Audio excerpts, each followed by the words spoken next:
Hey everybody, Coldon here with another VOX Immortalis commentary guide. This video is for normal Warlord Zon'ozz in Dragon's Soul, and this is 10 man of course. So this fight is one tank, and we use 2 healers, although you could probably use 3. The main mechanic is the Void of the Unmaking, which you can see spawning behind me here. So this is spawned early in the fight, in whichever direction Warlord is facing at the time. So make sure you turn him where you want the orb to appear.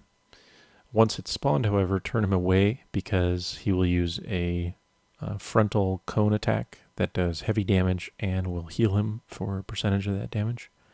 So you want to make sure it only hits your tank. Anyway, the orb itself is all about bouncing it between players. So you can see that it will start in the back at our caster group behind me, and then it hits them, and then it bounces the opposite direction that it was moving until it hits our melee group where I'm standing, and then it bounces again. Every time it bounces, it deals heavy shadow damage to any players within a short range around it. And more importantly, the damage that it deals increases 20% every time it bounces. It gains basically a stacking 20% buff. So let's actually repeat that because I want to show you a particular spot there. So as we transition back into the first phase again, I just want to talk a little bit more in depth about the void itself and how it works. So as you can see, when it spawns at the back there, it bounces off the back players and then moves up to the front and bounces off the melee here where I am and repeats over and over. But one key factor that we learned in our attempts here was to note that the void itself gets larger every time it bounces and grows its stack size. It also increases the radius at which it will trigger off a player, and it also, more importantly, increases the radius of the explosion when it hits someone.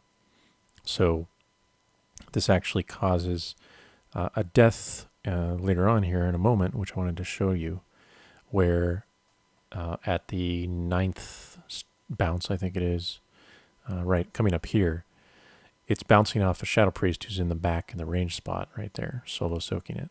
But the AE is large enough that it actually hits 2 of our melee and actually kills our Death Knight there. So this is partly our fault for having the groups too close, but there's something to keep in mind that as the stack gets higher, you're going to have to be further away than you might expect.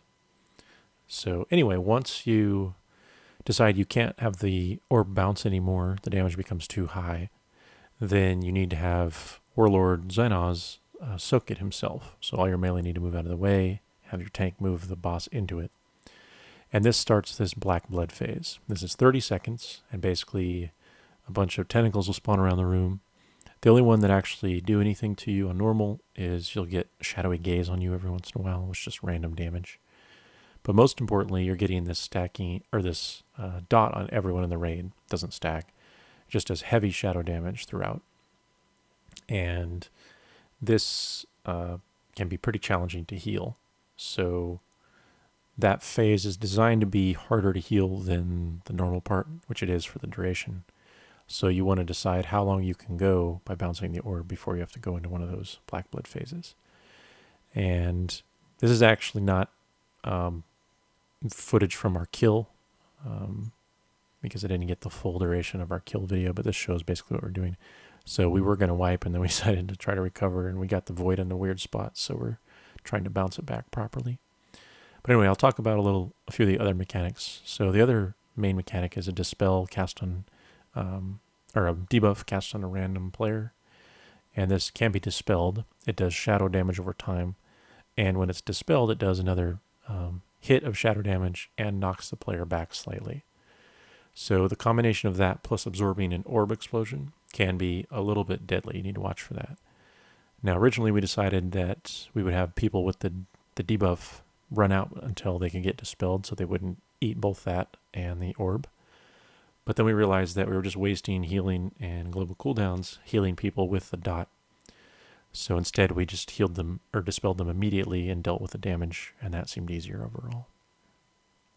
So we've done another black blood phase.